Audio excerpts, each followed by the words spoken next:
اعوذ باللہ من الشیطان الرجیم بسم اللہ الرحمن الرحیم اللہم صل علی محمد وآل محمد وعجل فرجہم۔ السلام علیکم ورحمۃ اللہ وبرکاتہ۔ میرے انتہائی واجب الاحترام طلاب عزیز، دوستان کرام، ہماری گفتگو چل رہی تھی توحید در خالقیت، یعنی فقط اور فقط خالق کے مستقل، خالق کے ذاتی خداوند عالم ہے، جو نہ کسی سے مدد لیتا ہے نہ اس کا کوئی شریک ہے، جو کچھ بھی اصالتاً دنیا میں صفحہ وجود پر آتا ہے وہ خداوند عالم کی ذات ہے۔ میں اس کی دوبارہ تھوڑا سا کیونکہ خالقیت کا بیان کر چکا ہوں، اس کا دوبارہ خلاصہ بیان کر کے آگے جو شبہات بنتے ہیں ان کا جواب دینے سے پہلے جو مختلف سوال اٹھتے ہیں تو میں ساتھ ساتھ کوشش کرتا ہوں جو چند ذہنوں میں اٹھتے ہیں تاکہ تمام تک پہنچ جائیں کہ کیا وجہ ہے کہ بعض کا دوست درس یہ پڑھتے بھی ہیں، لیسن سنتے بھی ہیں، تو ہم اس منزل پر نہیں پہنچ سکتے توحید کی جس پر پہنچنا چاہیے، یا پھر بھی ہمارا وہ اس سے یقین پیدا کیوں نہیں ہوتا۔ تو اس حوالے سے میں ایک تو آپ کے سامنے آرائز پیش کر دوں۔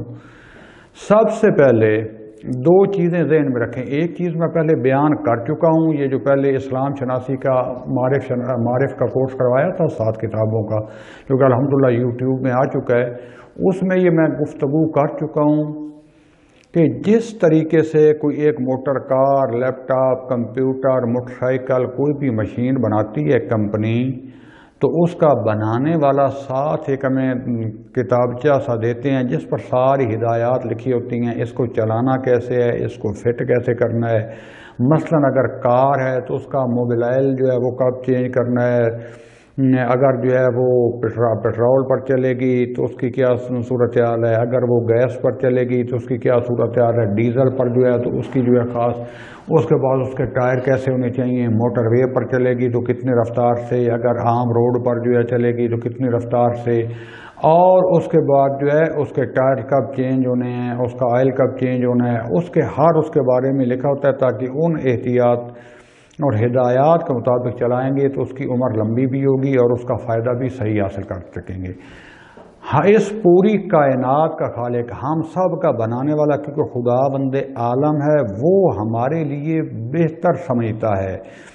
جو اس نے ہدایات ہمیں دی ہیں دین مبین اسلام کی صورت میں، قرآن کی صورت میں، ائمہ اطہار علیہ السلام، حضرت محمد مصطفیٰ صلی اللہ علیہ وسلم کی سربراہی میں جو سنت و سیرت اور جو قرآن اور جو ہدایات ہم تک پہنچی ہیں، اصل میں ہمیں اپنے ہدف اور مقصد تک پہنچانے کے لیے، کیونکہ اس نے ہمیں خلق کیا ہے، وہ ہمارے بارے میں بہتر جانتا ہے۔ ہم نے کھانا کیا ہے، ہم نے پینا کیا ہے، ہماری نیند کیسی ہونی چاہیے، ہمارا ایک دوسرے کے ساتھ برخورد ملاپ کیسا ہونا چاہیے، ہمیں زندگی کیسے گزارنی ہے، ہمیں اس ہدف اور منزل جو کہ جنت الماوا کی شکل میں ہے، اس تک پہنچنے کے لیے کون سی چیزیں لازم ہیں اور کن چیزوں سے بچنا ہے۔ یہیں سے آئیڈیالوجی بنتی ہے۔ ایک بندہ کہتا نہیں بھائی جو مادہ پرست ہیں تو وہ کہتے ہیں کہ نہیں مادہ سے سارا کچھ وہ وجود میں آیا۔ اب اگر ہم بلاخر ہمیں کوئی تو وجود میں لایا، کوئی تو ہمارا خالق ہے، کوئی تو ہم بنانے والا ہے۔ بات کرتے ہیں مادہ سے خود بخود ایسے ٹکراؤ ہوا، ترکیب ہوئی اور عناصر بنتے گئے۔ مثلا تک خلیہ تھا، تک خلیے سے بنتے بنتے چند خلیوں والے بنے، بندر سے انسان، ایک ڈارون کا نظریہ فلاں وہ بھی ہیں۔ ایک خالص توحیدی آئیڈیالوجی ہے کہ جو حقیقی ہے، جو واقعاً اس کے رستے پر ہمیں لے کر چلتی ہے، لیکن بعض کا جن لوگوں نے نہیں پڑھی ہوئی اور وہ دوسری آئیڈیالوجیز آتی ہیں، تھیوریز آتی ہیں، تو انسان وہ کیا ہوتے ہیں، مشوش ہو جاتے ہیں۔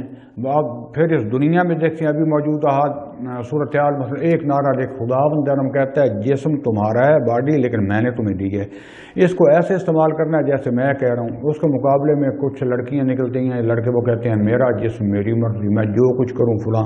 خدا کرتا ہے اس جسم کو ایسے استعمال کرنا، یہ کہتے ہیں ہم ایسے استعمال کریں گے، یہ کہتے ہیں تم غلط ہو، یہ کہتے ہیں تم غلط ہو۔ اس حوالے سے ہم پہلے اپنی آئیڈیالوجی ٹھیک کرنے لگتے ہیں، تو ہم اس طرف آئے کہ دیکھتے ہیں کہ واقعاً خالق کون ہے، اس کی افعال اس کی پوری جو ہے تفسیر کرتے ہیں تاکہ ہماری صحیح وہ جو توحیدی آئیڈیالوجی ہے وہ صحیح ہو جائے، تو وہ جس کا اثر بھی پھر ہماری زندگی پر ہوگا، کیونکہ جس قسم کا انسان کا نظریہ ہوگا، جس قسم کی انسان کی آئیڈیالوجی ہوگی، جو انسان کا نظریہ اور ایمان ہوگا، انسان ویسے ہی جو ہے اس پر عمل کرے گا۔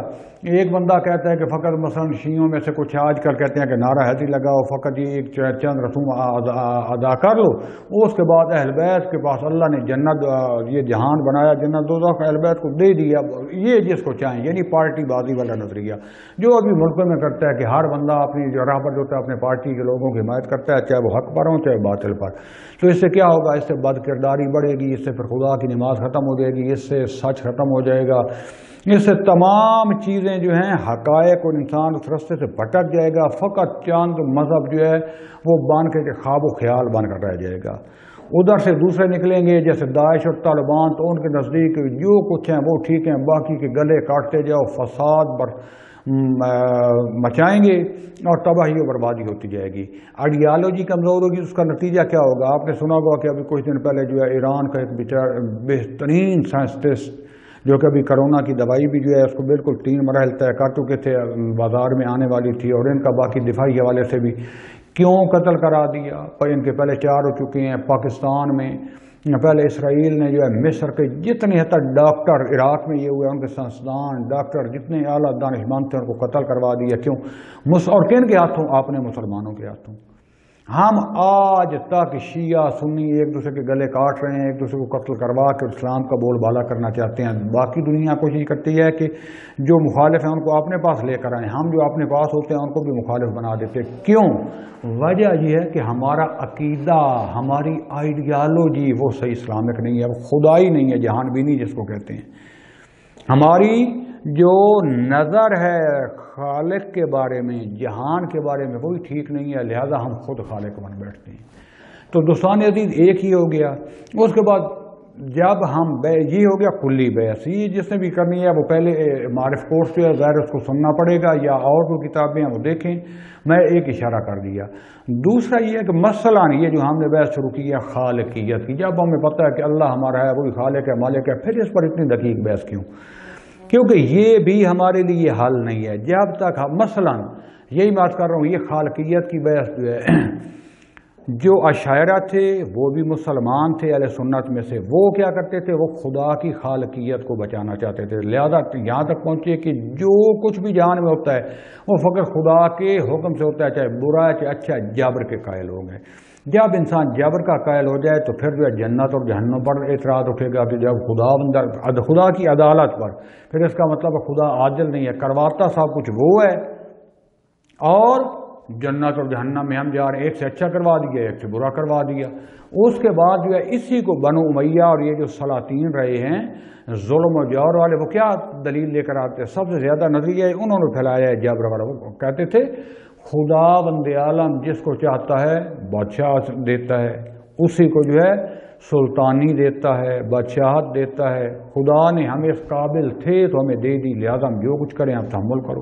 ہم اگر عیاشی بھی کرتے ہیں تو اس کی مرضی سے، ہم اگر کسی کو قتل بھی کرتے ہیں اس کی مرضی سے، لہذا تم چپ رہو، تمہارا کام ہے فقط ہماری اطاعت کرنا، یہ اس طرف چلے گا۔ مقابلے میں کون سے آ گئے؟ مثلا اہل سنت میں سے معتزلہ، وہ کیا کہتے ہیں؟ وہ کہتے ہیں کہ بھائی یہ تو عدل کے خلاف ہے کہ اللہ تعالیٰ ہم سے زبردستی کروائے اور پھر اس کا جو ہے ہم کے اوپر جو ہے وہ جہنم بھی اور جنت نہ۔ یہ انہوں نے کیا کہا کہ ہم اپنے افعال کے خالق ہیں، جیسے اللہ ہمارا خالق ہے، اپنے جو افعال ہیں جو کچھ بھی کرتے ہیں آزاد 100% ہم اپنی مرضی سے کرتے ہیں۔ خدا نے یہ زندگی، یہ ارادہ، یہ اختیار، یہ باڈی، یہ سارا کچھ ہمیں تفویض کر دیا ہے۔ مفوضہ جو ہے وہ کیا کہتے ہیں کہ ہمیں دے دیے، اب ہم آزاد ہیں جب تک ہے جو چاہے کریں۔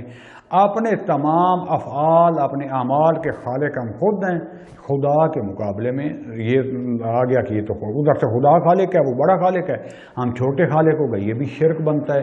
اگر کیا ان کو ہم مشرک نہیں کہتے، کیونکہ یہ جو ہے یہ عدل بچاتے ہوئے ادھر گر گئے، وہ خالقیت بچاتے ہوئے انہوں نے عدل کا قتل کر دیا، انہوں نے عدل کو بچاتے ہوئے خالقیت کا قتل کر دیا۔ پھر عرض کر رہا ہوں کہ یہ مسلمان ہیں، توحید پرست ہیں، فقط توضیح صحیح پیش نہ کر سکے کیونکہ جو بھی محمد وال محمد کے دروازے سے ہٹا ہے، کیونکہ اصلی اور ناب جو تھا علم، حقائق، معرفت، وہ وہاں سے ملنی تھی جو رسول اللہ صلی اللہ علیہ وسلم نے فرمایا تھا، لوگوں نے وہ دروازہ چھوڑ دیا، اور آج تک ہمارا امامت کا جھگڑا زیادہ اس چیز پر ہے، وہ وقت گزر گیا، کون خلیفہ بنا نہ بنا فلاں، وہ جانے خدا کا کام جانے کو، ہم جنت دوزخ ہم نے تقسیم نہیں کرنی، ہم نے کیا کرنا ہے؟ ہمارے پاس یہ سارے فرقے پہنچے ہیں، یہ کتابیں پہنچی ہیں، یہ ہزاروں تفسیریں پہنچی ہیں، ہزاروں حدیث کی کتابیں پہنچی ہیں، ہزاروں نظریے پہنچے ہیں، ہم اب کیا کریں؟ ہم نے اس کو حقیقت کو ڈھونڈنا ہے، ہم اس لیے بحث کر رہے ہیں، اور لہذا امامیہ نے اہل بیت علیہ السلام سے نظریہ لیا کہ وہ کہ خالق استقلالی اور ذاتی وہ فقط خدا کی ذات ہے۔ بس یہ تین نظریے ہو گئے۔ اشاعرہ نے کیا کہا؟ جبر کے قائل ہو گئے، بعد میں بحث کروں گا کہ وہ بھی اس کی پھر توجیہ کرتے ہیں، کسب یہ بعد میں آ گیا، یہ تفویض کیا تھی یہ بھی بعد میں آئے گئے۔ تو وہ انہوں نے کہا ہر بری اچھی جو کچھ بھی عمل فعل ہوتا ہے وہ خدا کرواتا ہے، تو اس سے کیا ہو گیا؟ اس سے حساب و کتاب، جزا، سزا وہ لغو ہونا ثابت ہوتی ہے۔ معتزلہ نے کہا، اور جو باقی مثلا مفوضہ جو تھے، قدریہ کی دو بھی تھے، ایک بالکل آزاد سمجھتے تھے، ایک جو مجبرہ کی طرف چلے گئے، وہ کہتے تھے کہ اللہ نے ہمیں آزاد خلق کی ہے، ہمیں دی ہے، سارا کچھ اس کی امانت ہے، لیکن جو کچھ کرتے ہیں ہم 100% وہ ہماری مخلوق ہے، تو انہوں نے خدا کے مقابلے میں خالق بنا لیا۔ کہتے نہیں تھے، ان کی یعنی لازمہ آتا ہے ان کی بحث کا۔ شیعہ امامیہ جو ہے اہل بیت علیہ السلام کی تعلیمات کی روشنی میں کیا کہتے ہیں؟ وہ یہ کہتے ہیں کہ خالق مستقل جس کی خالقیت ذاتی ہے وہ فقط اور فقط خدا کی ذات ہے، کیونکہ اس نے ہر چیز کو جو وجود میں آتی ہے اس کے ارادے سے خلق ہوتی ہے، لیکن اس نے آگے سبب و اسباب کا نظام بنایا ہے، لہذا فاعل حقیقی جس کو خالق ہم شریعت کی وجہ سے نہیں کہتے، اپنے افعال کے خالق حقیقی ہم ہیں، لیکن مستقل نہیں ہیں، ذاتی نہیں ہیں۔ اللہ نے ہمیں دی ہے لیکن 100% تفویض بھی نہیں کر دی کہ اب خدا بندے ہاتھ باندھ کے جیسے کہتے ہیں مثال ہے، ورنہ خدا کے تو ہاتھ نہیں ہے، خدا بیٹھا ہوا ہے جو نہ، ایک لمحے کے لیے سارے بعد میں توضیحات آئیں گی۔ یہ بیسیکلی ایک مبانی ہے۔ جب بھی کوئی بحث پڑھیں، یہ جو اصل نقطہ میں کہنا چاہ رہا تھا کہ پہلے کہ کیوں ہم بحث پڑھ رہے ہیں، یہ میں پہلے جواب دے چکا ہوں۔ یہ جو خالقیت جو ہے بالآخر ہم نے پڑھی، اس کا نتیجہ کیا نکلا، اس کا ہدف کیا تھا، اس کا بینیفٹ، اس کا مقصد کیا تھا؟ پہلے دیکھیں، یہ جو ساری ہم نے بحث کی ہے، اس سے نتیجہ کیا نکلا؟ نتیجہ یہ نکلے گا کہ اگر خالق مانو گے وہ خالق مجرد اور واجب الوجود، تو نتیجہ اور نکلے گا جو ہم مان رہے ہیں، لیکن خالق مان لے گا مادہ کے تو پھر اور نتیجہ نکلے گا۔ اس کے بعد اسی خالق کو جو ہے اگر یہ مانو گے کہ ہر چیز میں اس نے ہمیں مجبور کیا ہوا ہے، تو نتیجہ آگے سے افعال پر بھی اثر پڑے گا۔ اگر وہ مفوضہ کا نظریہ مان لو گے کہ اللہ تعالیٰ نے ہمیں دے کر آزاد کر دیا ہے، شرک آ جائے گا، ہم اپنی زندگی میں فرعون بن جائیں گے۔ اس کے بعد یہ امامیہ والا نظریہ مانا، تو پھر یہ جو علت اور معلول، اس کے بعد وسیلہ بھی ثابت ہو جائے گا، اس کے بعد ولایت بھی ثابت ہو جائے گی، ولایت تکوینی بھی ثابت ہو جائے گی۔ اس کے بعد جو ہے ہم نے خدا سے بعد میں کیسا رابطہ کرنا ہے، کیونکہ اور اچھا آئمہ کا رابطہ کیسے تھا؟ ظاہری تو وہ بھی ان کے جو باڈی تھی، ان کا جسم تھا فلاں، جب آئے گا کہ نہیں خدا مجرد ہے اور اس نے جو ہمارا روح مجرد پیدا کیا اس کے ذریعے ہم سے رابطہ ہے، یہ ہمیشہ کے لیے رہنے والا ہے، لہذا ہم روحانی طور پر اس مادی جہان سے سفر کرتے ہوئے آگے بھی جا سکتے ہیں، پھر جنت اور دوزخ بھی، پھر ولایت اور کمالات اور مراتب یہ بھی ثابت ہو جائیں گے، طہارت کے ہم جا سکتے ہیں۔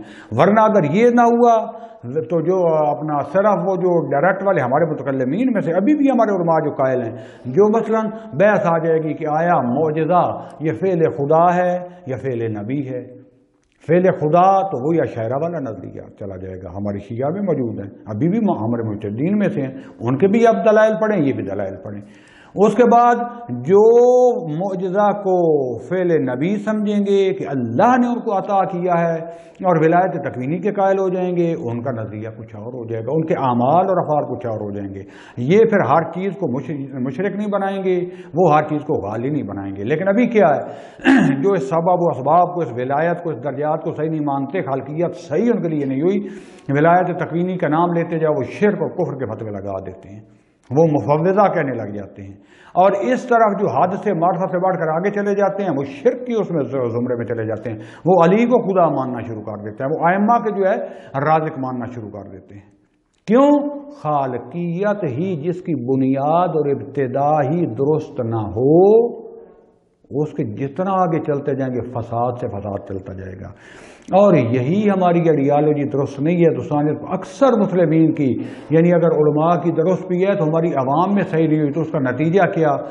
جتنا قتل عام ہوتا ہے، جو ٹارگٹ کلنگ ہوتی ہے مسلمانوں کے ہاتھ ہے. آج اسرائیل امریکہ ہم پر جو ہے وہ بادشاہی کر رہے ہیں فرعونیت کے ذریعے. ہم محتاج اتنے ہو چکے ہیں کہ اپنی مرضی کا بینک اکاؤنٹ نہیں کر سکتے، اپنی مرضی سے منی ٹرانسفر نہیں کر سکتے. سکولوں پر وہ جو ہے کیا نظام آپ نے پڑھانا ہے، بینکوں پر کتنا سود رکھنا ہے، آپ گھروں میں پیسہ نہیں رکھنا، جو حکم دیتے رہیں گے ہمیں باؤنڈ سے باؤنڈ کرتے جائیں گے. صرف چند جو ہمارے بدماش قسم کے حکمران بیٹھے ہوئے ہیں یہ کہتے تھے نا اپنے ملک کا فائدہ، اصل میں ان کا ذاتی فائدہ ہوتا ہے، ورنہ یہ ڈٹ جائیں. ملک میں مسائل کم ہیں، ایران میں کم ہیں، پاکستان میں کم ہے، حتیٰ افغانستان، عراق، باقی سعودی عرب. لیکن کیوں؟ پہلے آئیڈیالوجی اسلام جو ہے دین جو ہے اس پر ایمان ہی نہیں ہے.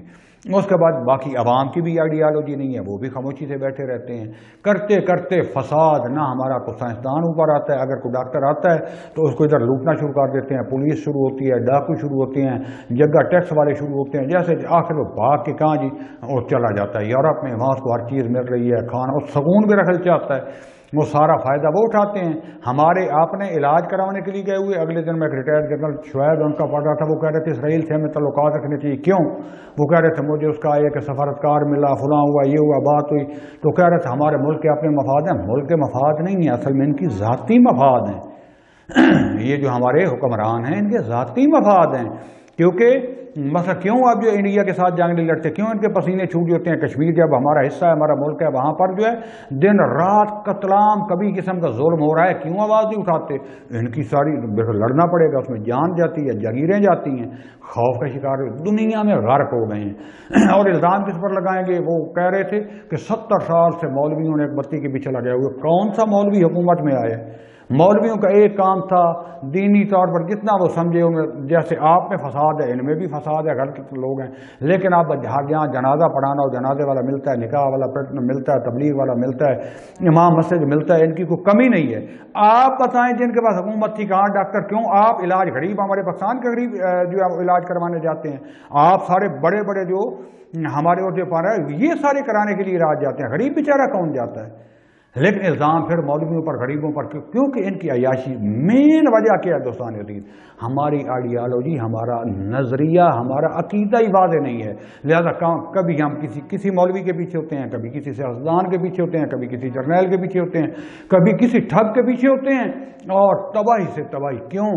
جو بہترین نظام تھا ہم نے اس کا خول تو پہن دیا، نمبر پلیٹ لگا دی، بتی اس کی لگا دی، کردار سارا جو دوسرا ادا ہو رہا ہے. لہذا دوستان عزیز اس کو جب بھی کوئی بحث پڑھتے ہیں تو اس کے بعد نتیجہ نکالیں. نہیں سمجھ آ رہی تو سوال و جواب کریں کہ بالآخر یہ جو ہم نے خالقیت پڑھی ہے اس کا نتیجہ کیا نکلا، اس کا ہمیں نظریاتی آئیڈیالوجی میں یا عملی طور پر ہمارے عمل میں کیا فائدہ ہوگا، یا پڑھنے کے باوجود کیوں فائدہ نہیں ہو رہا.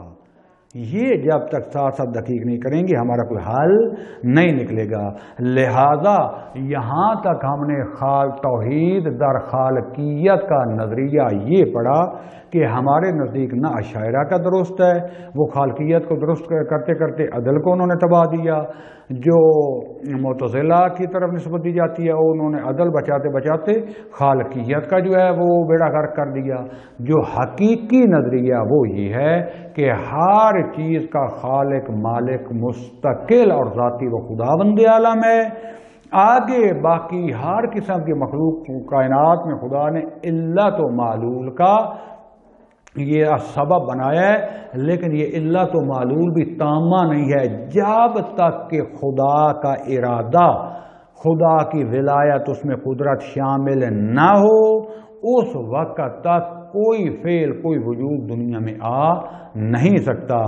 لہذا میں اب جو بول رہا ہوں اپنی اس گفتگو کا، اپنی اس حرکات کا خالق ان کا فاعل ہوں اور فاعل حقیقی ہوں، لیکن فاعل مستقل نہیں ہوں، فاعل ذاتی نہیں ہوں. جو کچھ بھی میں کر رہا ہوں خدا بند عالم کی دی ہوئی قدرت اور ارادے سے، اور نہ یہ کہ خدا دے کے فارغ ہو گیا، بلکہ ایک ایک لمحہ یہ جو مجھے زندگی کا، یہ جو سانس کا، یہ جو ارادے کا، یہ جو مجھے فیض مل رہا ہے، یہ جو مجھے رزق و روزی مل رہی ہے یہ خدا کی طرف سے مل رہی ہے۔ جیسے کہ ایک مثال یہ بعد میں تفصیل سے بیان ہوگا، بار بار عرض کر رہا ہوں، جیسے ایک ریموٹ ہوتا ہے اس میں پورا کمپیوٹر فٹ کر دیا جاتا ہے، وہ تشخیص دیتا ہے کہ کیا چیز اٹھانی ہے کیا نہیں اٹھانی ہے، کس کو توڑنا ہے کس کو نہیں توڑنا، کدھر رکھنی ہے، لیکن اس کے پیچھے سے بجلی پر مثلا بیٹری پر چل رہا ہے، بیٹری سے ایک ایک لمحے کے لیے اس کو کرنٹ مل رہا ہے، انرجی مل رہی ہے تو وہ چل رہا ہے، لیکن اگر ایک لمحے کے لیے بھی اگر اس کا جو ہے وہ کرنٹ یا بیٹری وہ ختم ہو جائے تو اس کا ہاتھ اگر یہی تھا یہی رک جائے گا، اس کی حرکت ختم ہو جائے گی۔ یہ خدا بند عالم کے ساتھ ہے، یہ جو ہمارا روح ہے اور حتیٰ ہمارا جسم کی بھی جو حقیقت، اس کا بھی جو ایک روح ہے، جو اس کے ذرات ہیں، ان کی زندگی کا ایک ایک لمحہ ہمارا جو ہے وہ خدا بند عالم کے ساتھ مرتبط ہے، البتہ کئی وسیلوں کے ساتھ، سبب و اسباب کے ساتھ۔ ایک لمحے کے لیے بھی جیسے گریڈ اسٹیشن سے آ رہی ہوتی ہے بجلی، بڑی بڑی لائنوں، پھر بڑے ٹرانسفارمر، پھر اس سے چھوٹا ٹرانسفارمر، پھر میٹر سے ہوتے ہوئے گاؤں میں پیچھے ایک دفعہ اگر وہ بٹن بند کرتے ہیں تو تمام آخر تک بند ہو جاتی ہے، ایک دفعہ آن ہوتی ہے تو پوری ایک سیکنڈ سے پہلے وہاں تک پہنچ جاتی ہے۔ یہ مثال ہے پھر بھی سمجھانے کے لیے، یہ خدا بند عالم سے جو ہے یعنی ایک مثال اب سمجھانے کے لیے کہ جیسے ایک بجلی گھر ہے یا جیسے ایک ڈیم ہے، ڈیم سے پانی نکل کر آ رہا ہے چھوٹے ڈیم میں، وہاں سے پھر بڑی نہروں میں، بڑی نہروں سے پھر چھوٹی نہروں میں، پھر چھوٹی نہروں سے جو ندی نالے، ندی نالے سے پھر گاؤں میں اور یہاں تک پہنچ رہی ہے سارا۔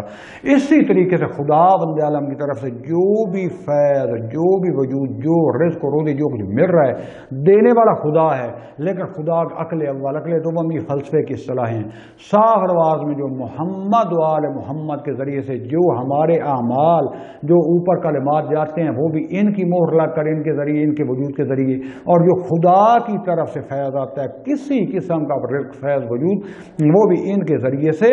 اب یہ پھر حل نہیں ہو سکتی جب تک خالقیت حل نہ ہو، یا آپ ان کو خالق بنا بیٹھیں گے یا بالکل جو ہے دوسروں کی طرح کہیں گے کہ نبی ہے بس وہی پہنچا کے ہماری طرح غلطی بھی کرتا ہے، اس سے جو اجتہاد بھی ہوتا ہے، جیسے اہل سنت کا نظریہ ہے اکثر کا کہتے ہیں کہ رسول خدا وہی پہنچانے میں کہ ان کے پاس نبوت کا یہ ذریعہ منصب ہے، لہذا وہی میں تو غلطی نہیں کرتے، اللہ نے فرشتے یہ وہ سارے بھیجے ہوئے ہیں، لیکن عام زندگی میں جو ہے وہ کیا غلطی بھی کر جاتے ہیں، اجتہاد کرتے ہیں، جس میں سے وہ کھجوروں والا واقعہ لے کر آتے ہیں، اور باقی جو ہے ادھر سے جو ہے دوسری طرف سے جو ہے اور آ جاتے ہیں جو وسیلے کے انکاری آ جاتے ہیں، کہتے ہیں باقی نبی ہمارے جیسا تھا، خدا تھا، جبکہ حقیقت یہ ہے کہ وہی خود خدا بند عالم کا وہ ایک وجودی نورانیت ہے جو ہر جسم، ہر روح قبول تحمل نہیں کر سکتا، اس کے لیے خدا بند عالم نے ایسے جو ہے وہ خلق کیے انسان جو یہ قابلیت رکھتے ہیں، جو خدا کے بعد جن کا درجہ ہے، اتنا ان کا وجود ہے جو وہی کو تحمل کر سکیں، اور پھر مراتب میں اترا۔ اسی طریقے سے جو ہے آپ پھر سامنے جو آ جائیں گے جو صحیح حقیقت کو مادہ اور مجرد کو نہیں اس میں سے صحیح وضاحت کر سکے، نہیں پہچان، وہ یہی کہیں گے، شیعوں میں سے بھی ہیں، وہ کہتے ہیں نبی ٹھیک ہے، ان کے معجزے چھوٹے موٹے سے، باقی ہمارے طرح ہیں، فلاں وہ ولایت تکوینی کے بھی منکر ہیں، وہ فیض ہونے کے بھی منکر ہیں، بڑی مشکل سے وہ وسیلہ تھوڑا سا مانتے ہیں، کہتے ہیں وہ بھی ان کا بھی جسم تھا فلاں، کیونکہ آ کے جب محدود کر دیتے ہیں جسم و جان میں، مجرد کا انکار کر دیتے ہیں، روح کا انکار کر دیتے ہیں، پھر حیرانگی ہو جاتی ہے کہ جو کربلا میں تلواریں کھا رہا ہے، جس کا خون بہہ رہا ہے، جس کا کنبہ ذبح کر گیا، وہ ہمارے لیے کیا کرے گا؟ اور جو کرنے والے ہوتے ہیں بات کر وہ خدا کی جگہ پر بٹھا دیتے ہیں۔ وجہ کیا ہے کہ جب تک یہ حقیقت توحید اور خالقیت، پھر خدا کا بنایا ہوا یہ نظام، ولایت کیا ہے، ولایت کے بعد کے درجات کیا ہیں، جو ولایت قصبی ہوتی ہے وہ کیا ہے، ولایت وحبی کیا ہوتی ہے، علم حضوری کیا ہے، علم حصولی کیا ہے، اس کا دینے والا اصل منبع کون ہے، کہ اس منبع سے کہاں آتا ہے، وہ جب تک حقائق واضح نہ ہو دوستان عزیز ہمیشہ زندگی تباہ و برباد ہوتی رہے گی، ٹامک ٹوئیاں مارتے رہیں گے، اور ہماری بدبختی بن گئی ہے معذرت کے ساتھ، کبھی ہم 10 صفحے اس کتاب کے پڑھ لیتے ہیں، اور آج کل تو کتاب بھی چھوڑ دی ہے، انٹرنیٹ پہ پڑھا دو ہاں ایک حدیث پڑھ لی، نہیں پتہ یہ حدیث حقیقی بھی ہے کس منبع سے کیا بتانا چاہتے ہیں پڑھ کے، اس کے بعد کوئی اس مولوی سے سن لی، ایک اس مولوی کی مجلس سن لی، اس گروپ میں آ گیا 8-10 درس اس کے سنے جو تھوڑے سے اچھے لگے، جب دیکھا تھوڑا سخت بحث آگے برویت ہونے لگی، چھوڑ کے کہیں اور چلا گیا، ساری زندگی ٹامک ٹوئیاں مارتے ہوئے پتہ تب چلتا ہے جب کھڈے میں جا گرتے ہیں۔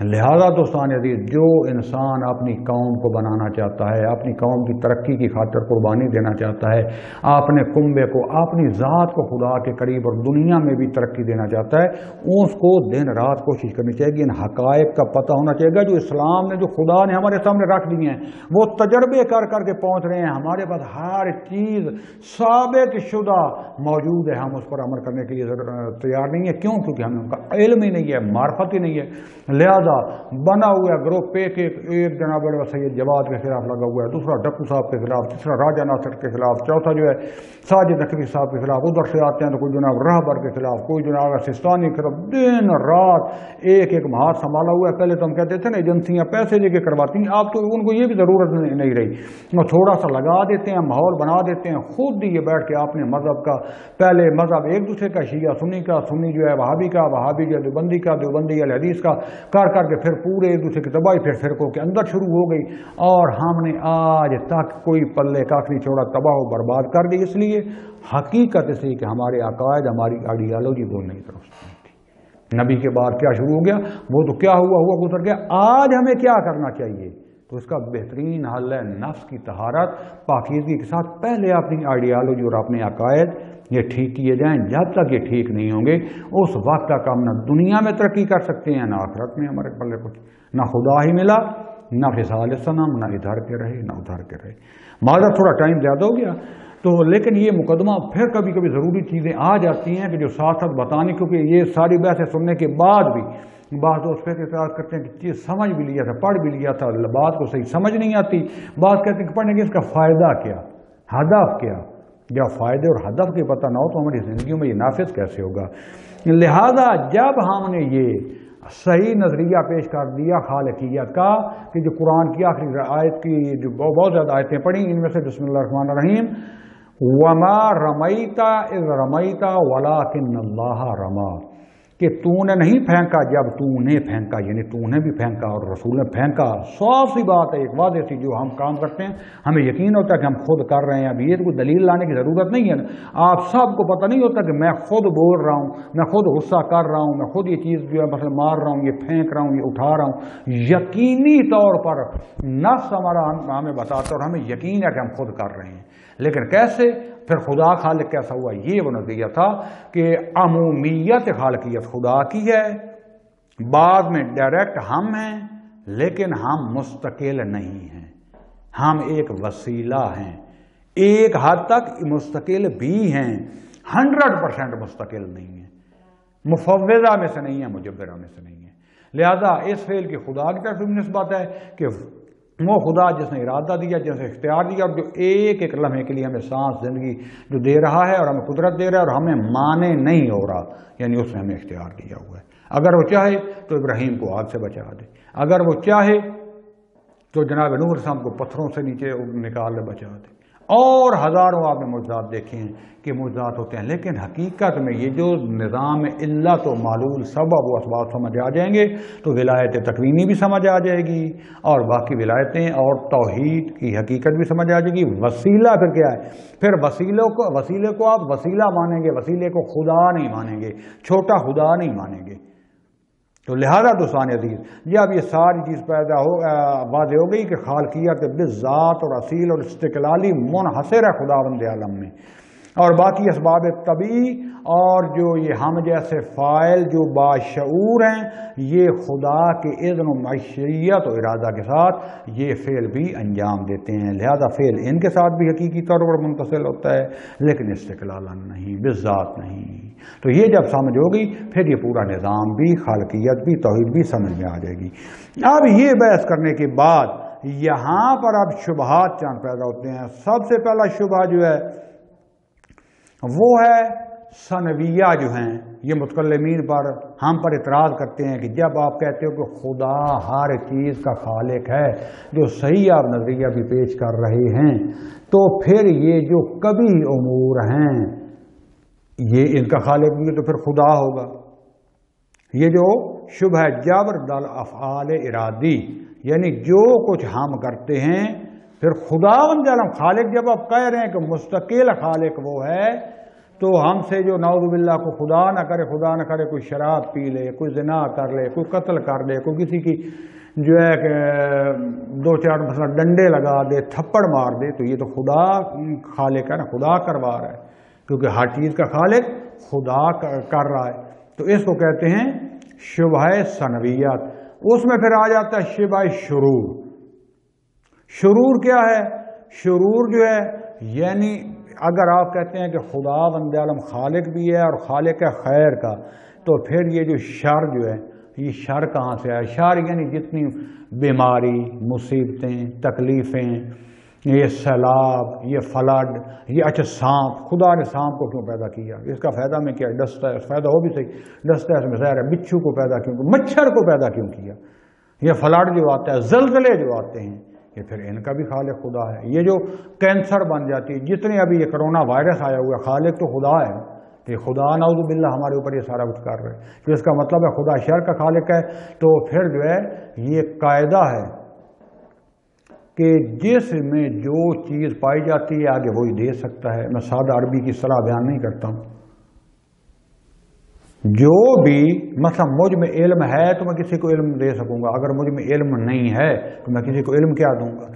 اسی طریقے سے جو ہے جب خالق ہر چیز کا وہ خدا ہے تو اس کا مطلب ہے خدا میں نعوذ باللہ شر بھی پایا جاتا ہے، خیر بھی پائی جاتی ہے۔